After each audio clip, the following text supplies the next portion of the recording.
Did you see me? Yep. Okay, let's go. Oh my God, we're going to 4. Wow, we've gone far.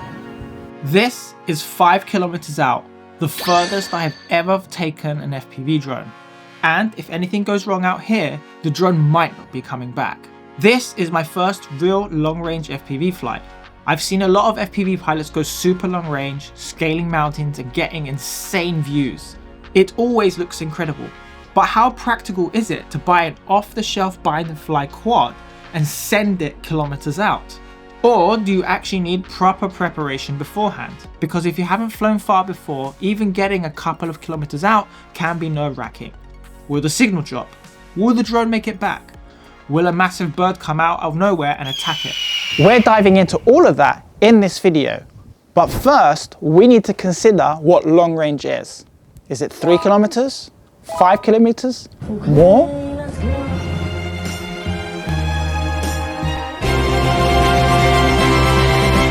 A quick Google search or even asking AI will tell you that long range in FPV usually means flying 3 to 5 kilometers out or more. More experienced pilots might stretch that to 10 or even 20 kilometers with the right equipment and the right location. I've flown plenty of freestyle and cinematic, and if you've been watching my recent FPV POVs, you'll see that I've slowly been pushing my quad further and further. So for this video, we're setting ourselves our target of at least 5 kilometers. To pull that off, you need a drone that's actually capable of long range, a solid video system, a reliable control link, and of course, GPS in case anything goes wrong. And you need the right spot to fly. Thankfully, Cyprus has incredible landscapes and plenty of space.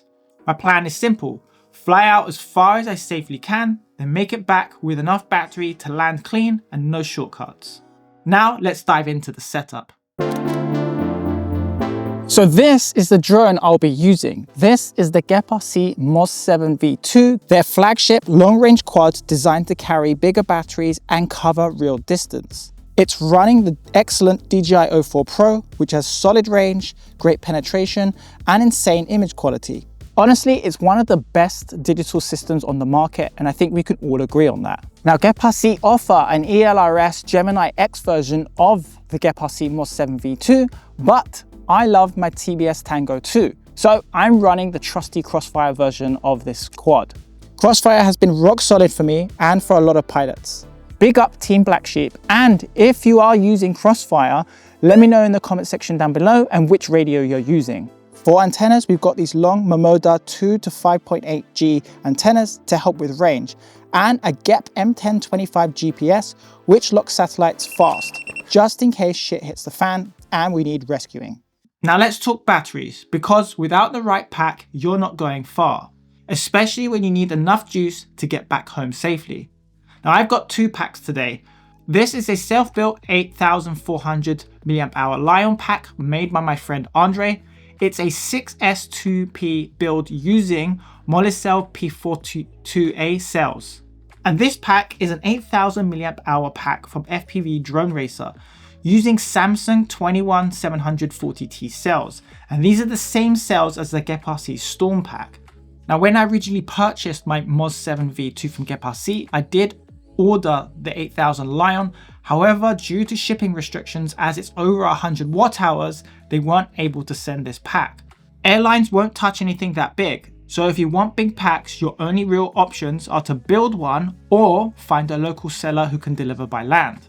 How did I get mine? Well, I did have to go round the houses for it, and what I'll do is I'll explain that in my next newsletter, which I'll leave a link in the description box down below. And if you're watching this at a later date, then just send me a DM on Instagram.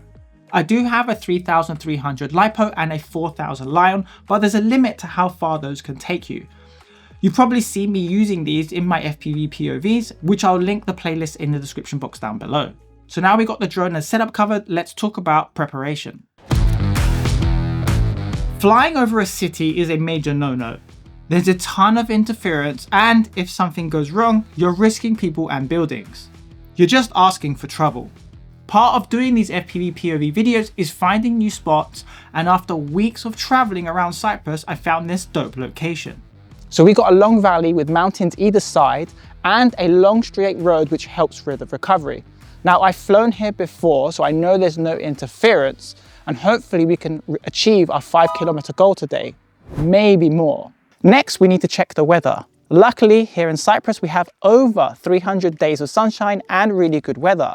But I still check anyway, and one of those apps is UAV Forecast. The free version gives you 24 hours, but if you fly drones regularly, just buy the full version, you get a week-long forecast, and it even tells you other useful info like wind speed, precipitation, KP index, and more. I highly recommend it. Now, before we do our long-range run, we do need to check our safety systems. Obviously, on the MOS 7V2, I have a GEP M10 GPS module, and we want to make sure and verify that GPS rescue works. Luckily, I've already done this when I reviewed the drone, and I know it works. So if something did go wrong and I lose signal or there was interference, the drone would take over and come back home. As I'm flying Crossfire, I'm going to make sure that my TBS Tango 2 is set up properly and dialed in. And make sure your OSD is set up properly so you can monitor important things like battery, distance, satellite, speed, all that. And one more thing, if you want to attempt long range, do a mini test flight first. Keep it mid-range, like 2 to 3 kilometers. It helps you understand your drone's performance and how much flight time you really have. So let's do a quick checklist. Drone setup? Yep. Suitable location? Yep. Weather's good? Yes. Radio? GPS rescue working? Yep. And the batteries are fully charged? Of course. I think we're ready to go. All right. Let's go. When you're ready? 3, 2, 1.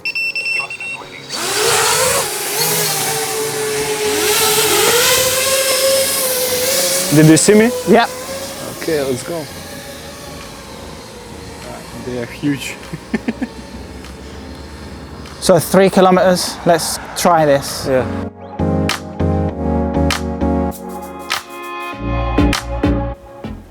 Do you ever get nervous? No. Oh, you're comfortable now. Yeah.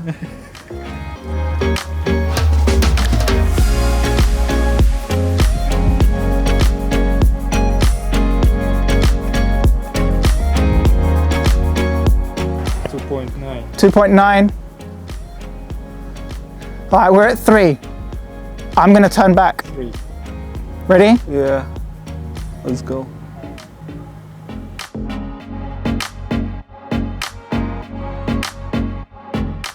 But look how my video signal is. Why did you come from the other side? In fact, because I don't know, it's just easier. No power lines from the back.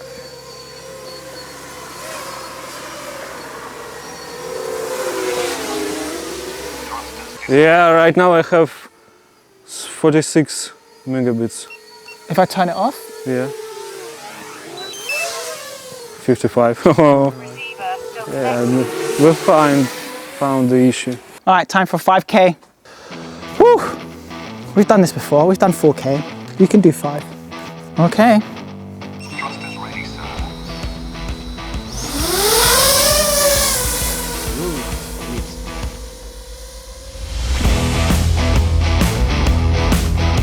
Timmy, why do you place your antenna on your remote vertically? I don't know. Should it be the other way around? It should be horizontally, as it is on your drone. That's what Sergey said the other day. I don't know. I just always flew like that. That's much better.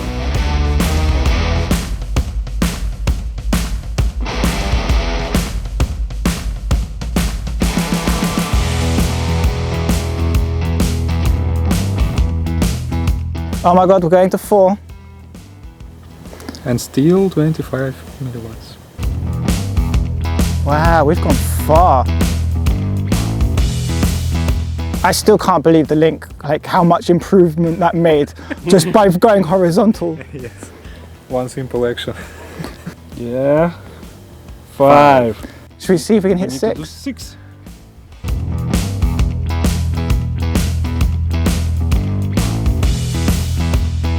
Wow, we overachieved. Oh, there we go, perfect timing.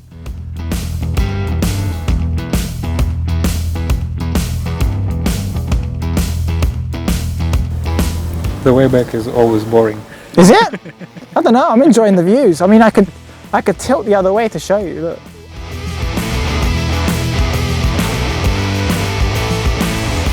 Wow, that mountain is high.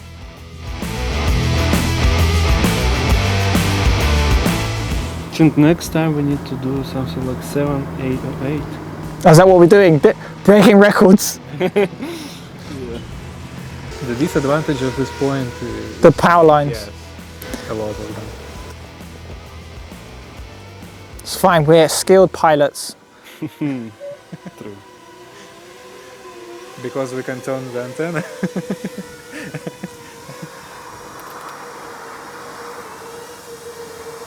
Thrusters disengaged. Yes! Yeah. 6K! 6K! Nice.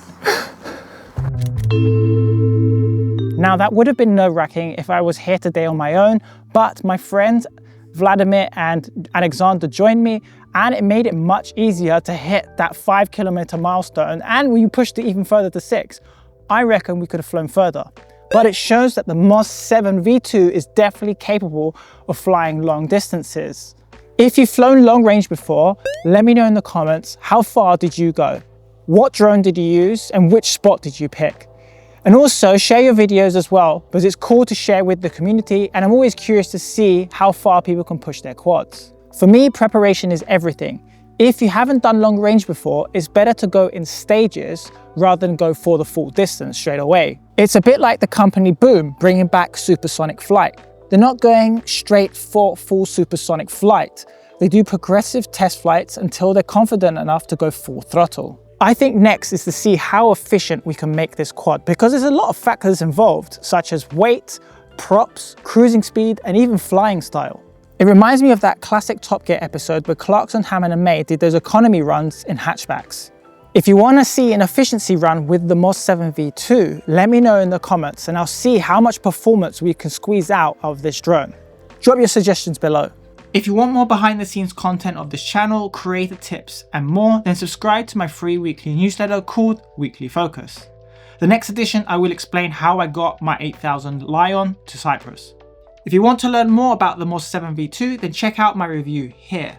And if you find long range scary and prefer something more fun, then check out the awesome Darkstar 22, maybe the best sub 250 Cinewhip. I'll see you in the next one.